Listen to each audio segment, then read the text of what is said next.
ஆண்டவராகிய இயேசு கிறிஸ்துவின் நாமத்திலே உங்களை அன்போடு வாழ்த்துகிறேன். மீண்டும் ஒரு நல்ல நாள் கொடுக்கப்பட்டிருக்கிறது. இந்த நாளிலே கர்த்தருடைய வார்த்தை கொலோசையரின் புத்தகம் 3ஆம் அதிகாரம் 13ஆம் வசனம். கொலோசையர் 3:13. ஒருவரை ஒருவர் தாங்கி ஒருவர் பேரில் ஒருவருக்கு குறைபாடு உண்டானால் கிறிஸ்து உங்களுக்கு மன்னித்தது போல ஒருவருக்கொருவர் மன்னியுங்கள். கிறிஸ்து உங்களுக்கு மன்னித்தது போல ஒருவருக்கொருவர் மன்னியுங்கள். இந்த உலகத்திலே ஸ்தோத்திரம், நாம் எதிர்பார்த்திருக்கிற, நாம் நம்பி வாழ்கிற ஒவ்வொரு மனுஷ வாழ்க்கையிலும் ஒரு குறைபாடு உண்டு. எல்லாருக்கும் குறைபாடுகள் உண்டு. ஆமென். எல்லாம் மனுஷன் குறைபாடு உள்ளவன். ஆகவேதான் நாம் மனுஷர்களா இருக்கிறோம். இப்ப எல்லா மனுஷனுடைய வாழ்க்கையிலும் குறைபாடுகள் இருக்கிறது. அதை உணர்ந்து கொண்டு ஒருவரை ஒருவர் தாங்கி, இன்னைக்கு நம்முடைய வாழ்க்கையில ஒருவரை ஒருவர் தாங்கி என்பதை விட ஒருவரை ஒருவர் தாக்கி கொண்டிருக்கிறோம். இன்னைக்கு ஆதாம் பாவம் செய்த போது ஏவாளை தாக்கினான். நீர் கொடுத்த ஸ்திரீயின் நிமித்தம் தான் நான் பாவம் செஞ்சேன்.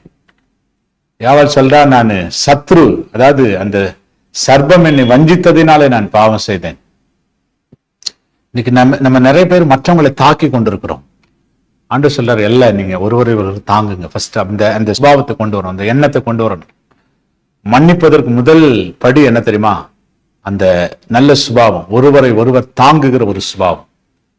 ஆமா, ஒருவரை ஒருவர் தாக்குகிறதல்ல, தாங்குகிற சுபாவத்தை கொடுத்து, குறைபாடு இருக்குமானால் உண்டு, குறைபாடு உண்டு. ஆமா, நம்முடைய வாழ்க்கையில நம்முடைய பிள்ளைகள் மேல நமக்கு நிறைய குறைபாடுகள் உண்டு.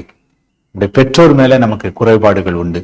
அவங்க நமக்கு ஒண்ணுமே செய்யலையே, அதை செய்யலையே, நம்ம எதிர்பார்த்த காரியம் நடக்கலையே. நம்ம கணவன் மேல குறைபாடு உண்டு, மனைவி மேல குறைபாடு உண்டு. ஆண்டவர் சொல்றாரு, அதை நீங்க மன்னிங்கன்றார். ஆமா, ஒருவேளை அது இருக்குமானா அதை மன்னிச்சிருங்க. அதையே சொல்லிக்கிட்டு இருக்காதீங்க, அதையே பேசிட்டு இருக்காதீங்க. சொல்ற, நீங்க அதை செஞ்சிட்டீங்களே, நீங்க இதை செஞ்சிட்டீங்களே அப்படி சொல்லி, ஆமா, அவங்க செய்த குற்றத்தை, ஆமா, அவங்களுக்கு செய்யாத நன்மை குறித்து பேசி கொண்டிருக்காதீங்க. நீங்க மன்னிங்க. கர்த்தர் சொல்ற, கிறிஸ்து உங்களுக்கு மன்னித்தது போல நீங்களும் மன்னிங்க.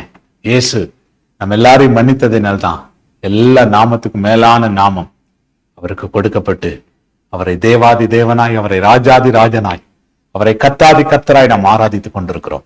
ஆகவே இன்னைக்கு நம்ம ஆண்டவர்கிட்ட கேட்போம், ஆண்டவரே நீர் மன்னித்தது போல நாங்களும் மன்னிக்க எங்களுக்கு உதவி செய்யும் என்று கேட்போம்னால் நிச்சயமாகவே கர்த்தர் அவருடைய மன்னிப்பின் குணாதிசயத்தை நம்மை கொடுத்து நம்மை ஆசீர்வதிப்பார். ஜெபம் பண்ணுவோம். நல்ல ஆண்டவரே, நாங்க ஸ்தோத்திரிக்கிறப்பா, நாங்கள் ஒருவரை ஒருவர் தாங்க வேணும்ப்பா. யாரெல்லாம் நாங்க தாக்கி கொண்டிருக்கிறோமோ அந்த நிலைமையெல்லாம் மாறட்டும். நாங்கள் ஒருவரை ஒருவர் தாங்கி, ஒருவேளை நாங்க யார் மேலேயாவது குறைபாடு இருக்குமானால் நாங்க மன்னிக்கணும்ப்பா. நீர் எங்களுக்கு மன்னித்தது போல மன்னிக்கணும். இந்த மன்னிக்கிற சுபாவம் எங்களுக்கு வரணும்ப்பா. கர்த்தர் கொடுத்து எங்களை ஆசீர்வதி. இயேசுவின் நாமத்தில் வேண்டிக் கொள்கிறோம் நல்ல பிதாவே. Amen, amen. Praise the Lord.